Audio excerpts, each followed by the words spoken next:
Assalamu alaikum wa rahmatullahi, barkan ku da warhaka da kasancewa a cikin wannan sabon bidiyo. Kamar yadda kuka sani a kowane lokaci idan dama ta zo da ake samun kuɗi da ita, muna gabatar muku da ita a wannan gida. So a yau a daidai wannan lokacin ma gashi mun sake zo muku da wani sabon update. Wannan sabon update ne wanda ake samun kuɗi da shi ta hanyar amfani da WhatsApp. Matuƙar kana amfani da WhatsApp ɗan uwa, wannan dama ta kace. Da WhatsApp ɗinka za ka yi amfani kana rinka samun kuɗi ba tare da ka saka ko sisi naka. A cikin wannan bidiyon zan nuna ma yadda za ka rijista wannan update ɗin da kuma yadda za ka yi ka samu kuɗi da shi har ka cire abin da ka samu ka yi withdrawal confirm. So dan uwa, idan kana kallon bidiyon ne a YouTube, ka duba a description ɗin bidiyon nan za ka ga link ka je ka rijista. Sannan idan kana kallon bidiyon nan ne a Facebook, ku duba akwai na farko za ku ga link na a cikin Telegram channel ɗinmu. Idan baka yi join ɗinta ba dan uwa, ka je ka yi join, za a ji muku tare da link ɗinta domin ku yi join. Muna son update akan wannan channel akan lokaci, saboda haka dan uwa kada ka tsaya sun ya ka je ka yi join. So ga link first ɗin da muka yi na shi wannan update. So idan ka taba link ɗin kamar haka zai wuce da kai ne a browser inda za ka register.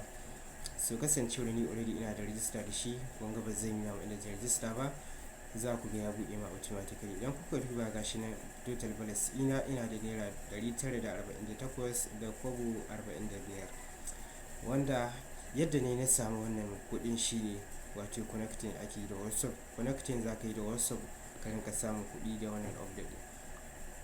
So ga yadda za ka yi domin ka samu kuɗi da shi, sai za ka zo nan ɓangaren tas gashi shi za ka taɓa. Idan ka taɓa ɓangaren tas ɗin zai buɗe ma feji kamar haka, sai ka zo ka taɓa na wajen phone login gashi. Idan ka taɓa phone login za ka ga ya buɗe ma kamar haka.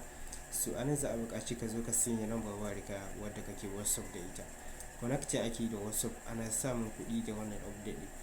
So matuƙar za ka yi register ka yi connecting da WhatsApp ɗan uwa, wannan babban hanya ce da za ka rinka samun kuɗi da wannan update ɗin. So idan ka saka lambar wayarka anan sai ka zo ka taɓa WhatsApp gashi.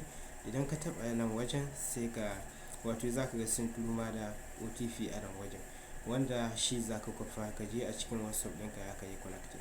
Connecting ake da WhatsApp, ana samun kuɗi da wannan update ɗin.